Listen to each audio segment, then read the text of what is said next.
Over the past few days, the most shared image across social media has been that of Sir Jim Ratcliffe, his face buried in his hands, witnessing Manchester United's humiliating defeat to their arch-rivals, Liverpool, at the Theatre of Dreams. A disappointing performance from the entire team, leaving many questioning what exactly Erik ten Hag's strategy for the English derby was.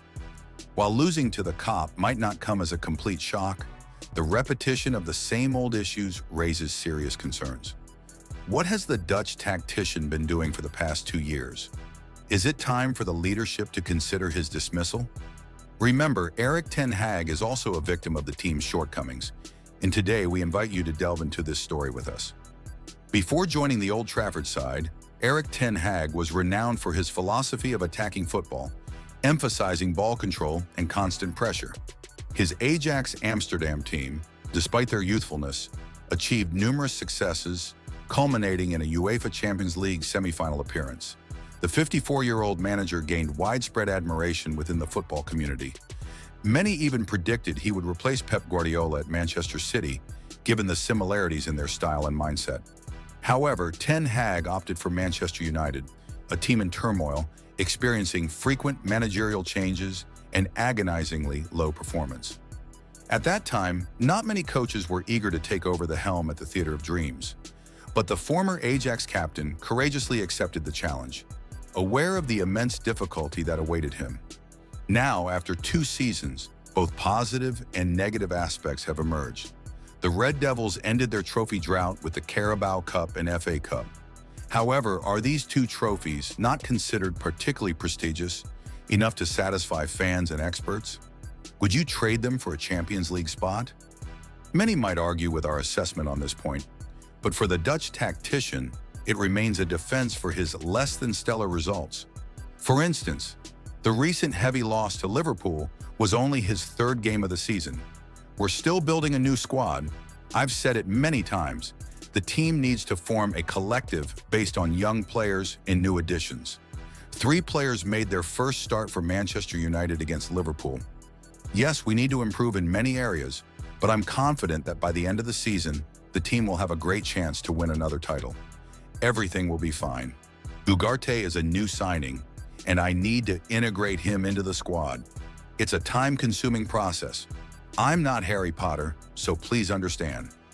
Can anyone explain what Manchester United did wrong today and how they deserve to be punished? Sadly, everyone seems to forget that since my arrival, Manchester United has only lagged behind Man City in terms of titles. There are positive aspects, but I won't elaborate here. Now it's time for the team to continue working hard. It's true that the Red Devils have only fallen behind Man City in the number of trophies over the past 2 seasons, but there are still many aspects that fail to convince the fans, particularly the playing style, the ability to cooperate, and the players' performances. In recent days, there have been numerous comparisons suggesting that Arne Slot and Fabian Hürzeler, despite being newcomers to the Premier League, have already demonstrated a clear and coherent playing style, easily outperforming the 54-year-old manager of Old Trafford, even the Brighton manager, who is significantly younger, being the same age as Harry Maguire and younger than Casemiro and Eriksen. Why are their styles so seamless and threatening? Firstly, the systems built by both Brighton and Liverpool have been in place for a long time, not a day or 2. Jurgen Klopp has spent 9 years restoring the Reds to their former glory, while Brighton has showcased its intimidating presence since the era of Roberto De Zerbi and even further back with Graham Potter. Secondly, the players these teams possess align with the philosophy they're implementing. Therefore, we see that even when coaches leave, their replacements quickly find common ground with the existing personnel, as their thinking aligns with a specific playing style. That's why selecting a coach based on suitability trumps fame. What about Manchester United over the years? Under Sir Alex Ferguson's reign, they were one of the best counter-attacking teams in Europe. It was a style that even Pep Guardiola feared, and a strategy that many former players praised. The players they brought in followed a similar path, with Bruno Fernandes as a prime example. Add to that the mentality of Marcus Rashford and Anthony Martial in the past. Therefore, Erik ten Hag possesses a philosophy entirely different from what Manchester United had mastered.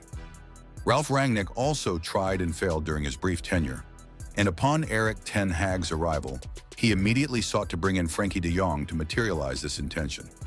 However, I dare to suggest that de Jong's case was more likely to fail than succeed at the Theater of Dreams, simply because the surrounding players wouldn't understand what the 1997-born midfielder was doing, making it impossible to regulate or implement his playing style. Then Old Trafford addressed the situation by signing Casemiro, and he immediately shone, as the former Real Madrid star excels in defense and tackling. The Ajax captain himself wanted to change things, but he couldn't because the stars were too accustomed to the old style. Of course, the Dutch tactician isn't trying to force a square peg into a round hole as he adjusts the lineup and playing style in some matches, notably the FA Cup final against Man City last season. However, in the long run, the 54-year-old manager hasn't decided how he wants his players to play, constantly experimenting. It's true that the Red Devils have suffered numerous injuries and lack sufficient strength to compete, but it's not just Manchester United that has lost players for extended periods. Other teams have gone through similar circumstances. What they managed to do was define their style, and their players remained faithful to it until they mastered it and achieved success. In our opinion, what Erik ten Hag can't control to help his players better understand his intentions is managing the dressing room. Many Manchester United stars earn high salaries but perform poorly on the pitch. They even have questionable personalities, getting easily offended and demanding constant coddling and consolation to play properly. It seems they lack awareness of their careers, what they need to improve, or the value of the club they represent, the logo on their left chest, a constant reminder of self-respect. Yes, these are some arguments to defend the Dutch tactician when the quality of the players doesn't meet the requirements across the board. Now is the time to see what he hasn't been able to accomplish. First, as you often comment, he hasn't been able to create a clear playing style. To this day, nobody knows whether the Old Trafford team is playing gegenpressing, tiki-taka, or counter-attacking. The players apply pressure without coordination, hold the ball without knowing what to do next, and make decisions in baffling ways. It's as if they're hesitant about how to play or move effectively. Next comes the Ajax captain's approach to signing players. Many say he prioritizes his former players and Dutchifying the squad. There's no need to debate that, as it's a safe solution to ensure the dressing room stability we mentioned when defending Erik ten Hag. But with enough new signings to form a full squad, how many have achieved success or have the necessary credibility at this point? Finally, there's perhaps excessive confidence or living in a fantasy world about the two trophies as his achievements in England. Yes, trophies are undeniably important, but the Carabao Cup and FA Cup are insufficient to revive the stature of a club because the crucial elements remain the playing style, the system, and the consistency in the way things are done, from the owners to the coach. 2 seasons without a clear playing style for Manchester United is, in fact, a failure. Perhaps Erik ten Hag is stubborn, unwilling to change himself, believing he can transform the team, or perhaps the quality of the players is just that way, and they can't improve. The situation at the Theater of Dreams is in disarray, particularly during the break for international duty. Sir Jim Ratcliffe and his associates might be burying their heads in their hands in disappointment, but he understands the situation at Manchester United and doesn't need fans to remind him what to do. On the current market, Zinedine Zidane, Graham Potter, and Gareth Southgate are unemployed. But who would you trust? At least Erik ten Hag will remain in charge for the match against Southampton in round 4. However, if the leadership dismisses him, it will likely happen mid-season, in November or December.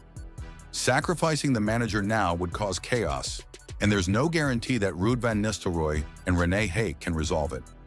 Ineos has provided significant support for the former Ajax captain in all matters, but he's yet to live up to those lofty expectations. The English billionaire's actions are an ultimatum for the 54-year-old manager and his entire team.